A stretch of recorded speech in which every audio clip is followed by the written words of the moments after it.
Nixon Pone. An apple a day. An apple a day, Gloria Nixon Pone.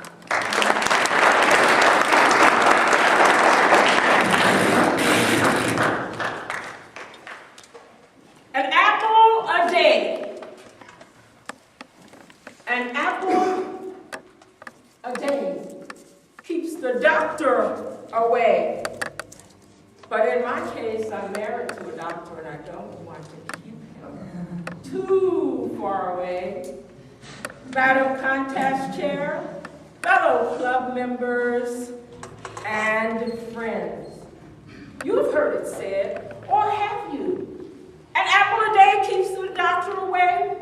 In fact, Cornell University researchers say that the apple protects the cells that are produced that lead to Alzheimer's. An apple a day keeps the doctor away? That's pretty powerful. Very powerful, in fact. But I have been intrigued, I have been moved, I have been challenged by another concept, another idea. And that is a word a day. A word a day keeps the doctor away. A word of encouragement, a word of upliftment, a word that will just permeate your very being. And when you are downcast, a word will pick you up. On the other hand, when you are up, a word can just bring you down. I experienced that. When I was a little girl, I wanted to sing. All I wanted to do was sing in the gospel choir. My sister could sing, and we had the same mom and the same dad, and I knew that I could sing too. I just thought to myself, it's just that my choir director can't hear me. And so then I began to sing that Wednesday night, louder and louder and louder and louder. And he tapped on the desk and said, Gloria, come here. So I rushed because I knew this was my big chance to be a singer like my big sister. Instead, he told me in a quiet voice, Gloria, just move your lips because you're throwing the whole choir off. Well, last year, for the first time in 50 years or more, I sang with the women's choir because Mrs. Elliott, who was the choir director, happened to be standing near me one day and she says, Gloria, you have a great voice.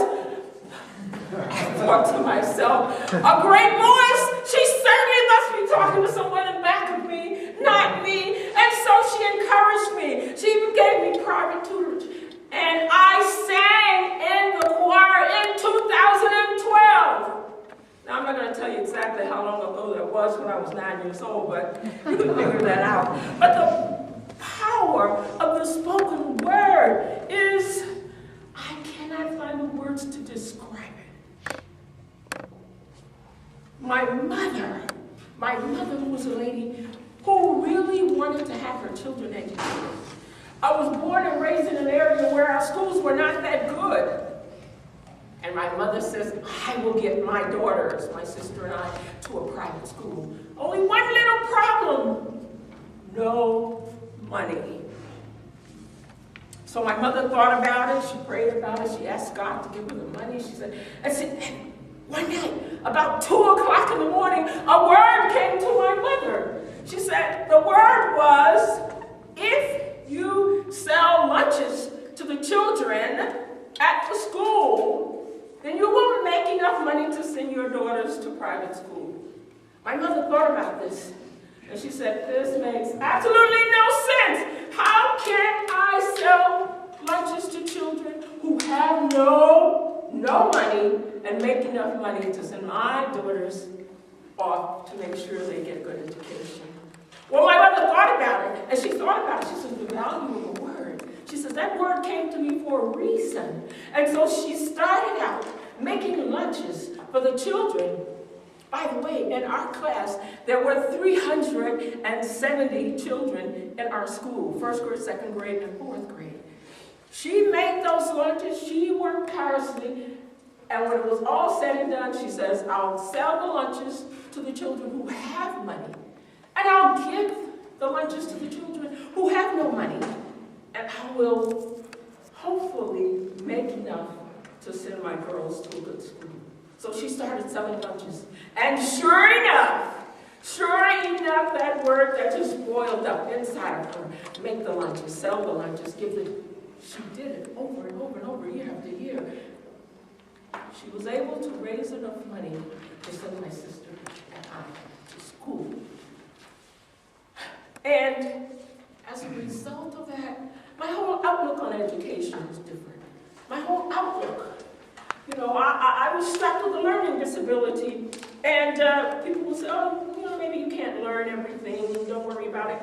And then after I received my first master's degree, Master's of Professional Studies, and then the second one, the Master's of Divinity, and then the doctorate, I just said to myself, my mama messed me up. But this is what I want to share with you. The power of the spoken word. It will transform your life. It will take you from here to there. It will lift you up. The power of the spoken word. I think about it in closing. I think about another mother, my husband's mother, Mrs. Annette Pone. Now, she was a doctor's wife. And so, you know, sometimes, you know, she was just a special, special lady. The way she dressed and the way she carried herself. She was just special. And she was special to me because, well, I had to be really nice to her because so we created such a wonderful bond. And one day she told me, she says, you know the story about Daryl. He was born with cerebral palsy.